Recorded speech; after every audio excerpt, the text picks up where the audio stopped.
Hi there. So, welcome to this second episode in our series of News Direct, the podcast, where I'm joined uh, today by Michelle Harness, the chair of Scunthorpe United. Hello. Welcome. Thank you. Well, thanks for joining us. No problem. I'm quite interested in what you're going to throw at me. Oh, this is good. Oh no, it'll all be kind. I think we're friends anyway, so you're all right. We're in a good place. So, Michelle, you're a local lass, grew up on Bridges Road in Scunthorpe. Yeah. What was that like then? How did you, clearly you went to school locally. What was that? What was the early part of your life like? The early part, the parents that I had sort of moved about a bit, but my main memory is when we was at Bridges Road. Um, the friends that I had at the time. One of the girls, her parents had Tim's washing machine Oh yeah, place. You remember on that? Cottage Yeah. Beck, so near there, isn't it? And Yeah. other the other girls who I do occasionally see walking about went to Parkwood School. I'm talking about infants junior to Yeah, me yeah, yeah. really. Um, and uh, yeah lives 72 Bridges Road. I've had a drive past now. And yeah, two sisters and a brother. The brother wasn't born when we were there. We moved a few years later with my dad's job to Broughton, and brother was born. Then I was still at the junior school, went to Broughton Junior School. Memories of Broughton Junior School. Oh, wow. Uh, Breaking my collarbone in a three-legged race with God. Ricky Wilmot dragging me along the thing. Or Ricky Wilmot, if you're out there, you're on notice. various people that was at school at Broughton Juniors, Broughton, yeah, drive past where we used to live, little Yeah. bungalow across from Dog and Rat, and used to go to the village hall, country and western dances, and because that was all that was going on. Yeah, well, it was a big Yeah, thing, though, wasn't it? I can remember the mm, football club at the back of my yeah, house yeah, was. It was where country and western was made. You could do the swaying and the yeah, standing and the. yeah. So Could do. then, from then, I got unleashed because I got to go to Glanford, uh, before became the Vale, and hit Glanford, and yeah, uh, I wasn't a model child at all. I didn't buckle down. What Came were up. your favorite? What did you like at school? I didn't mind maths, Yeah, and because you're quite numerate now, aren't you? The way, yeah, yeah, I was I going to say didn't you can mind see how you maths process and things now. PE. I was quite good at athletics, Yeah. but everything now. I left school. Didn't I had no idea what I wanted to do at all. Just didn't want to go to college. And what Went. did your parents? What did they do as a job? What was your dad's job? My dad was a, a director at the Cass Group at the time, Cass Plant, Yeah. Cass at the Cass Group. My mum was a housewife. Yeah, yeah. Got the old washing machine with a mangle on it, going when you used to come home for your lunch and things like that. Just a Yeah, just a normal. normal childhood, Yeah, uh, normal, loads of friends in the area in Broughton, yeah. just playing the woods and Bit of a uh, play, a bit of an yeah, adventure. yeah. I mean, one of the lads we used to play with in the woods, local lad Neil Scott, he now owns QK Packaging, Oh yeah, yeah, and yeah, they've all, a lot of them still in the area, and you yeah. still sort of hear of them. Uh, So you left your secondary school as it was, left mm, Glanford, yeah, and then what did you? What was your first job after then? went for a few weeks at Falcon Cycles, took a job there, but couldn't get there because The I had no Daisy transport. bus. I Yeah. was really young. It started really early. I got a bike, and then dark nights and one thing or so. I then went to work part time at Cass. This time I'm getting up to being sort of 18, 20ish. Mm. Met my husband. At Cass, did you? No, he was working on steelworks. Mike was working on steel. I met him at the horse and cart. Oh, the horse and cart at Cart. Scorby Brook. I know. If yeah, it was the place to be. You never was. Well, where else Well, could they you used go to in do Brig? food. They used to do food. They were quite good at food at No, this Scunthorpe. was like Friday night, Saturday Oh, was night. it? Yeah, it's really busy. It Was getting it? really busy. So met him at Horse and Cart, and he was actually with somebody else. Was he? If Well, he you so obviously you can moved cut, on. He you moved can on to a better choice. cut that bit out if you like. But yeah, so met him there. Yeah. We moved out to West Common Lane in Scunthorpe. Yeah. Husband set up his own business. You know, early sort of start. Set up his own business. I worked alongside him doing, you know, accounts, wages. I then had 2 girls and a boy. Yeah. Both girls now work with Mike Yeah. in the engineering company. One's an engineer who's architectural. Son has his own steel erecting business. So they all work together. Yeah. Some, I'm not saying happily, you know, they've got the moments. Well, their families, God, they're not. Wow. And then, you know, so then that business developed. You know, it's quite a big Northlink Structures. You know, we do big portal buildings, Starbucks, Costas. All over the place. Yeah. Loads of things like that. But while that was going on, my husband was chair at Brigtown, and I was asked by Don Rowan at Scunthorpe if I'd go in and help do some events. So that was a completely different. Yeah. You'd been bringing up a family, working, doing wage bits and bobs, and you're in Mike's business. But then this new thing, because I can remember you being at Brigtown when Mike was at Brigtown. You were. I used to do dinners, events, and help with stuff at Brig. We went away in the Vars. A lot of the people that I met then, you know, I'm still in touch with now. Yeah, still in touch with. Go back to Brig for friendlies, and it's close sort of. So that's how you circle. ended up in that sort of. But football has been part of an interest that because you've got good organisation skills, and then you went to work with Steve, I guess, and Don when Don was chief exec, to go to Scunthorpe in its heyday. Some people would say because you became commercial manager. As commercial manager, we were under Steve Wharton and picked up a lot of good values from him going forward. You know what I bring into place. You know, I might sound a little old-fashioned sometimes, but I know that, you know, living within your means, living within your budget, all these sort of things. You know, I face is pulled at me, but it's what cash flows. It's what's got us to where we are. Now, you know, it's can say no to people. It's, you know, they understand why you're saying no. You don't, you know, it's not in football. The problem is people just get carried away. They keep giving and they keep dishing out, but they're not working at getting income and revenue in. And being commercial, you know, I see that's what happened. And you know, interacting with fans, you know, building the fan base up. You know, as you know, once you know, the council came on board, we got the stadium back, and the stadium became the fans' home again. A community home, a community hub. They felt part of the club again, which they hadn't been for a while. So giving that back to the fans, you know, and the fan engagement what I do on match day and all week, you know, it's reaping rewards. Of course it is. So just go back to that. So how long were you with Steve for then? Is that commercial manager Well, role?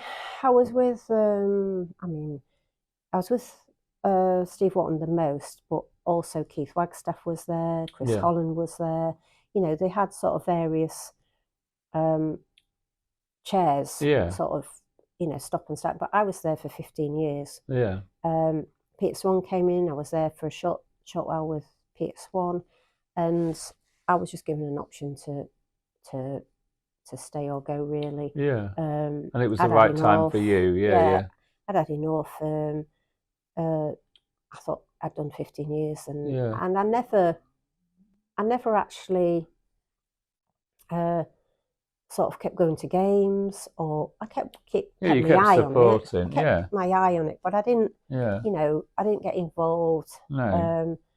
I definitely took a step away. Yeah. And what do you think you learned from that time, in that 15 years working with Steve and, the other people you were talking, those other chairs? Yeah. They were household names in the Scunthorpe area Yeah. because we lived it by looking at the Telegraph every night. What was the back page telling us about I think one of the Scunthorpe? things you've got to not just get a sponsor and that's it, sign them up and go back and see them the next year.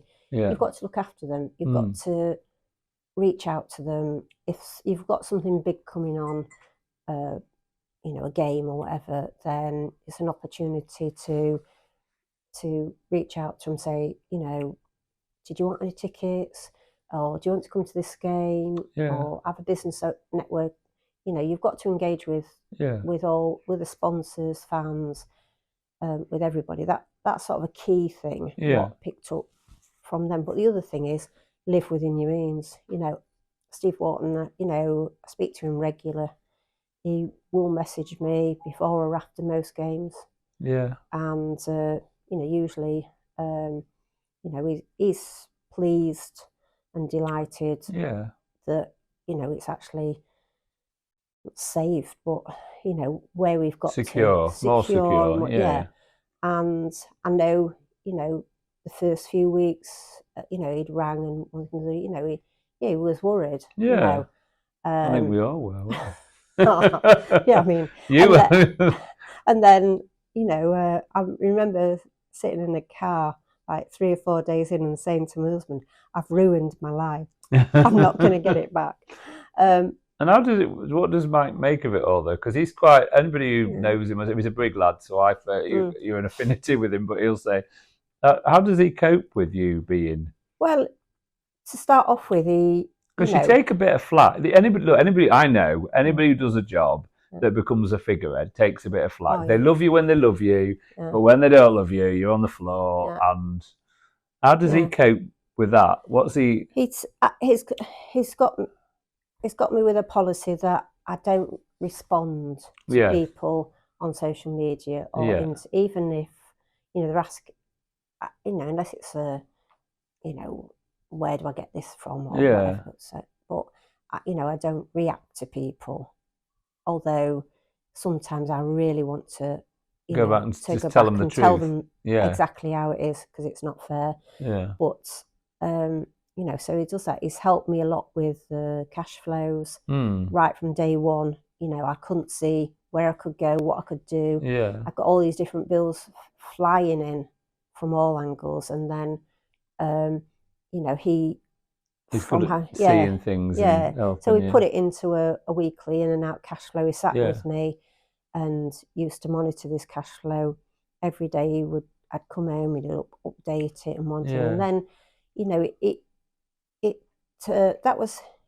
I'm only talking about a period of like, I don't know, the first 2 or 3 weeks when it was, is this viable or not? Administrators, and is this viable or not?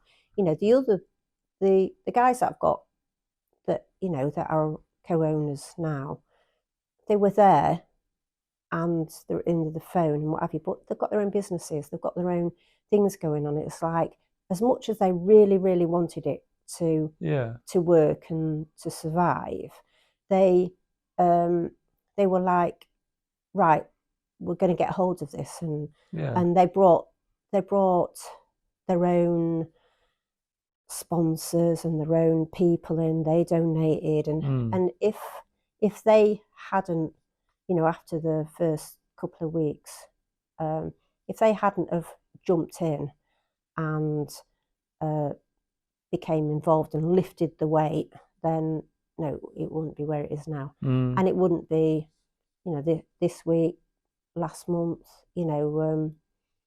some of them are in, they're in every day. It's the club won't be there. There is 4 of us now, and you think it's a real team effort now? Do you it's feel? Definitely a team effort. We're all, people say we're divided. It is a team effort. Don't get me wrong. we've all got our own views. Sometimes it's all the same view, but if it's not the same view, we listen to each other. Yeah. And then we take on the points from the other person. And sometimes you're the odd one out. You know, you don't agree with it, but you say, well, no, we'll go with the other three if that's what you think. Yeah, yeah. And then a few weeks later, you can always say, I told you so. but no, they're good. Yeah, yeah. But one thing, what they are good with, yeah, and it's not easy. Yeah. So I'm a woman that you know, I'm the chair of the football club. This, you know, I do find it difficult. There's still, you know, a woman in football. You know, it's not easy. No, of course it's not. I mean, it should be, shouldn't be. It? It's like almost like you shouldn't be in football. What are you talking about football for? Yeah. You know, you're a woman. It's like, yeah. You know. And you think, how have we come so far in many other things? Yeah, and then suddenly it's a shock somehow for some people that, you know, apart from anything, women are 51% of the population. None of us would exist without women. You know, none of us, because you couldn't not be born by a woman, could you? You know, technically. Yeah. So just on that basis, just, you know, you talked about your values and you try to instill them into keeping the club safe as such. Who would you say your role models are and have been throughout your life, really, as much as the time you spent it? Well, my role models, you know, when it comes to trying to motivate and speak to people, I'm nothing like this guy, but I remember listening to him when he was manager at Scunthorpe, Nigel Adkins. He was back a few weeks ago, you know, and when he came in, he was chatting to me, and, you know, just the way he, you know, he sort of can't believe how far we've come and what we've done and how we've done that. So, you know, he was so good. And along with him, you know, Steve Wharton, you know, I've often rang him and asked him, you know, because literally I don't know what to do. I don't know how to deal with this. You know, I've not, you know, without going to the details, to the people, but you know, there's such a varied amount of things. And Mike, of course, because he's been there with you all the way along. Because it must be hard. I mean, somebody that you've loved and lived with all those years that suddenly is in this spotlight from nowhere. Yeah, I would like Mike to have this chair at Scunthorpe United. But why I would like to have him to have it is because I know, because of his qualities, how much better he would be than me, really. Because he just says he's a better business person. He's better with people. He looks at all angles of things. Whereas me, sometimes it's, you know, if I've had enough of something, I've had enough of this now. You're off. I can't even listen to what you're talking about. You know, or I just, you know, I've been known to get up with whatever I'm doing and just go out and have a breather somewhere because I struggle to cope with the drama of a football club. The actual, you know. Well, they're all performers, aren't they? They are all performers. It's like they call it the theatre of dreams for lots of reasons, don't they? Which is, but another thing is what's wrong. What I've done, what's wrong is this team. What I've got, you know, when I say I've got, I suppose we've got, but you know, I say I've got these lads have been with me for over 2 years, a lot of them, and I'm attached to them. Yeah, I've got attachment issues to some of those players that have been there for 2 years. Yeah, you know, I don't know what's going to happen when they literally have to go. Yeah, and but the others, they'll make a proper footballing decision, and probably will be the right decision. Yeah, but I'm a mother, a grandmother. I've got kids. I love Cal Roberts, I love, you know, so don't ever get rid of so-and-so. It's like, oh, don't worry, I won't. You know, I'm too attached to them. Yeah, but but I think of course there's a pitfall to being attached to people, but also, don't you think that they perform better because they're in a safe environment where they've got somebody who cares about them? Don't we all function in better relationships where we're respected and looked after and respect, and people value what we do and we Yeah. contribute. So you could play that both ways, couldn't you? Where you just said the looked after, if there was a few of them in here. Yeah. Several. I received some flowers from the other week, Yeah. and on it. Oh, I've seen how they are with you. They genuinely, they genuinely are. Think I'm this mother at the club. But so what happens is half of the week I do boiled eggs for the players. The other half of the week, Roger's wife Anna, she does boiled eggs. So we are literally going in the morning. I'm boiling 2 dozen eggs for the players. So I go in with the pot. Yeah. Because I've toast and stuff like that. I didn't used to get that. No. And Roger does the same. Come a Friday with, we're cooking chicken, making chicken wraps for them because they like to have something before the game. High in protein, And it's just it's the little things. It's a small detail. A couple of them have had problems or issues. They knock on the door. Want to chat about this or. I'm going to present you another scenario. I think you've just, I think part of the reason why people genuinely are fond of you is because you do understate who you are as a person. You say Mike would be better at this than I would. And and I don't doubt that Mike's got all the skills and qualities to do that. Yeah.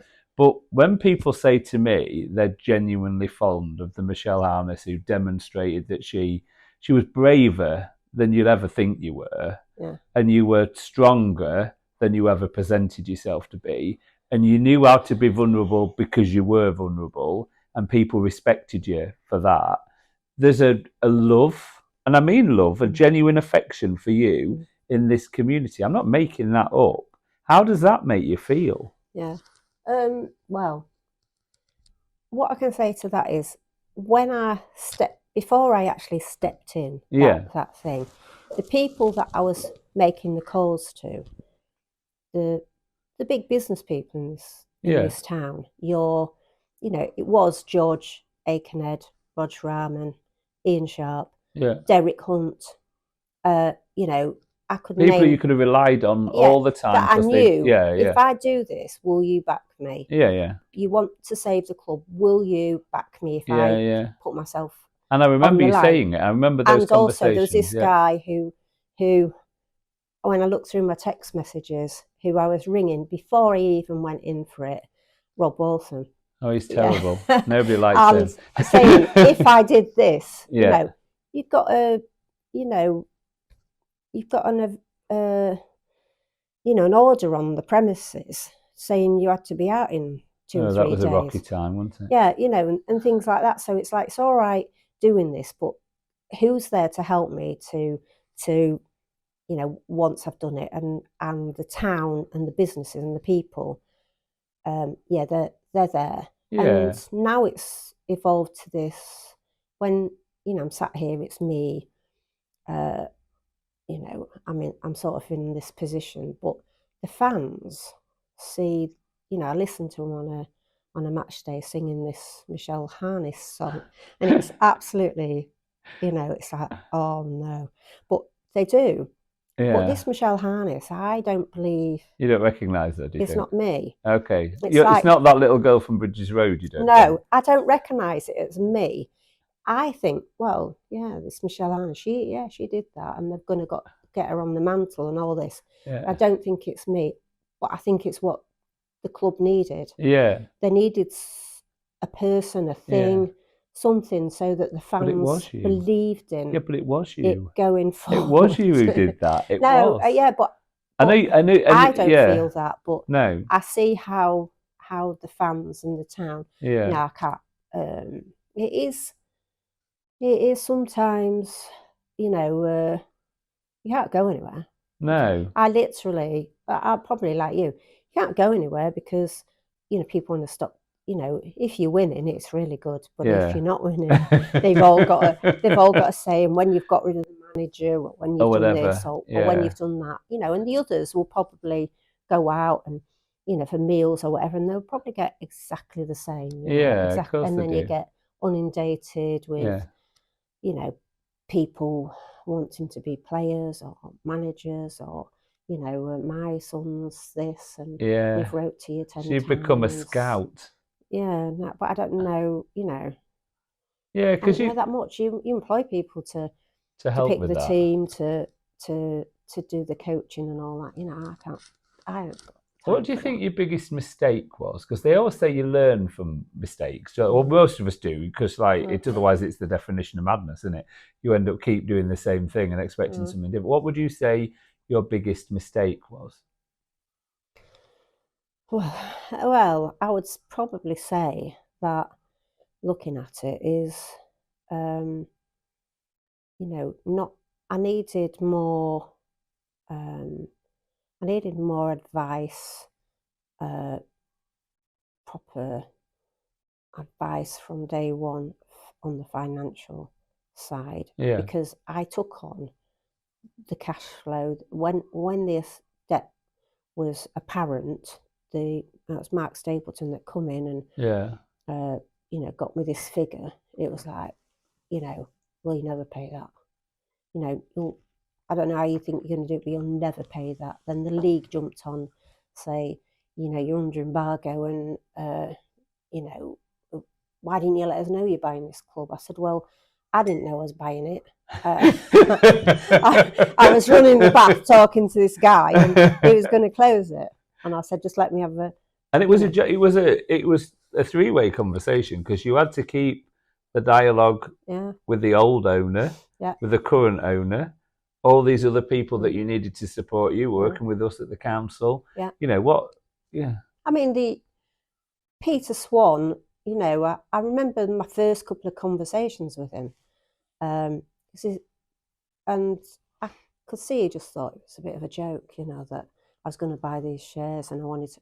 So when I got him down to the money on it, you know, I'm talking to other people then saying, you know, how much do you think? And they're saying, go back and say this, because they knew that if I was speaking to him, he'd be all right, he would speak to me. Yeah. But if other people were speaking to him, he probably wouldn't deal with They're him. a different world. Yeah, It's a different thing, you know, because he'd had enough of trying to deal with all these other people as well. So, yeah, he, you know, obviously, you know, it was such a short space of time for us to get the deal over, and, you know, people came in and helped, and to push that forward. What would you change, do you think? What would you in your life, though, the whole of your life, you know, you've gone from being a little girl on Bridges Road who went to Parkwood School, who then went to. Is there anything you'd change, or do you believe there's no regrets? Well, yeah, no, for 2 years, you know, how should I put this without? For 2 years, you know, I've got a little grandson. He's only 3. Yeah. You know, a granddaughter is only 1. I've hardly seen him. Yeah. I've hardly seen the others. My eldest grandson's taller than me. And he is. I've seen him. Yeah, you know, but over the last sort of few months, you know, they have been coming to the club. They do come, you know, I've seen them at the house. But before that, you know, I had, you know, one of them 2-3 times a week because the mum was at school, and I was on school runs. You know, I've only just this last week or so got back doing an odd school run. When I go do the school run, it's horrific. It literally is horrific, because all kids, you know, I'm talking about 7-year-olds or 9-year-olds coming up to you, you know, Mum, can I have a photo? And I'm thinking, what would they want a photo with? This, I mean, what do you think your parents would have made of it? Your mum with that mangle and the thing. My mum, I don't know. What do you think should have made of it? I don't know, because my mum hardly went out of the house. Brought, and, you know, she's bringing up the kids when she did go out the house, you know, very, you know. But she must have thought that, you know, I mean, went out to get her hair done up the road. Up the road, and that was about it. You know, on the High Street. Yeah. My dad's in Cherry Tree. Oh yeah. Yeah, and you know, yeah, occasionally, you know, I get a thing about you know, he's been watching or doing or whatever. But yeah, I don't know. My sisters are like, what is she doing now? you know, they come and it's like, what on earth are you doing? You know. You say it was a roller coaster. I had to get on. But yeah, it's like yeah, it's, you know, I had this standing joke when we weren't doing well. I was like, I used to get my shopping and Sunday in M&S on a Sunday morning, and then I moved out to Gainsborough, and then I'm like moving out. Somebody recognised me in Gainsborough, and so then I moved out. Well, a bit they've further. not got a nice team like we are. Yeah, and then so then I, you know, Yeah. would I swap it? No, I think, you know, what we've done Yeah. now, what we're trying to do now, and for the fans and for the town, really. Yeah. I think the, you know, the Attis Arena should become a, you know, should definitely become a hub for the Yeah. town. I can't also get away from mentioning when I say the Attis Arena. So the Attis Arena, when it was dark days, you know, Henderson Insurance, Joe Henderson, Yeah. the Attis Arena, you know, he did things when I was commercial manager, you know, and he supported it. He stepped right in. I mean, it's like, what club in our league would, when you know, would ever have a stadium sponsor of that size? It looked amazing. Yeah. Another company, Barry Collin, you know, he reclad all the front because that was dropping to bits. Yeah. And then you then go to the number of volunteers what we've got. Oh, phenomenal! Yeah, that do, you know, great things. Repainted it, resprayed it, you know, the volunteers have been incredible. Yeah, no, it's brilliant.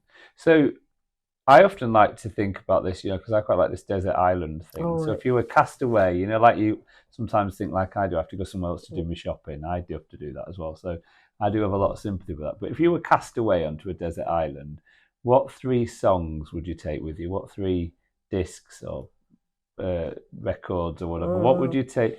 What would you take with you? Because that would be your time to just be on your own. I've always thrown the, you know, the Eagles Desperado, because it's like I played that a few times. It's when I first got going. It's like, you know, Desperado. I do like.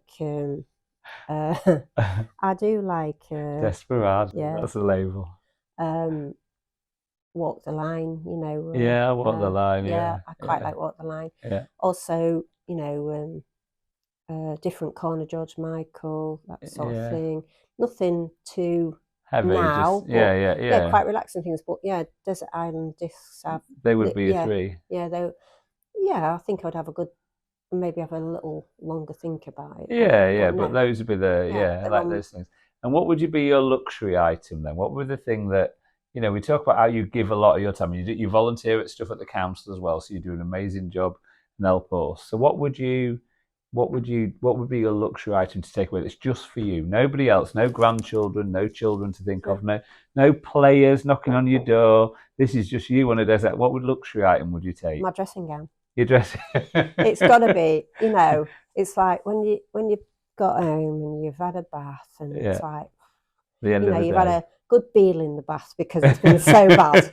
And it's like, you know, and you come out of the bathroom, you get your dressing gown and you sit downstairs, it's like, yes, you know, I just want to stay here. Yeah. This is my safe space. And this is my safe spot. You know, that is what I really want. But, you know, and only this last week, you know, one of the other directors that comes in, George Aiken, he says to me, you know, you're on the edge, aren't you?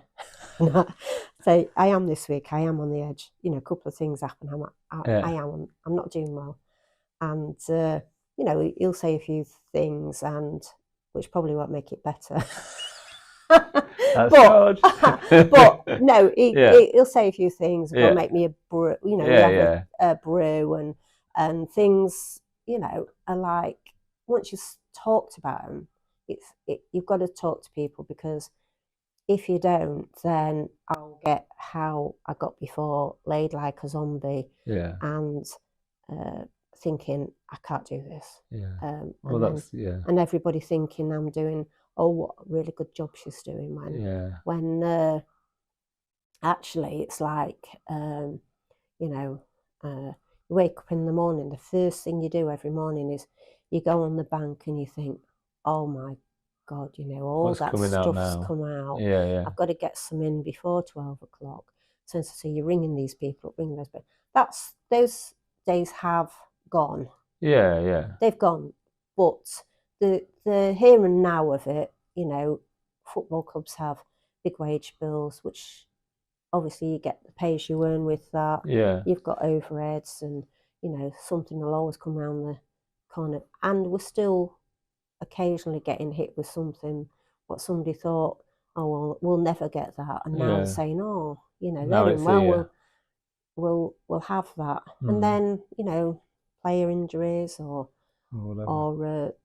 things like that. But, the manager's he's had his budget, he works in his budget and he's recruited and well. And we're doing well. And I don't know what I'd do if we ever got there. Well, when we get there, not if we ever, when we get there. But to get the club back in the leagues for the amount of support we've had, for the fans, for the town. The town deserves a club in the football leagues.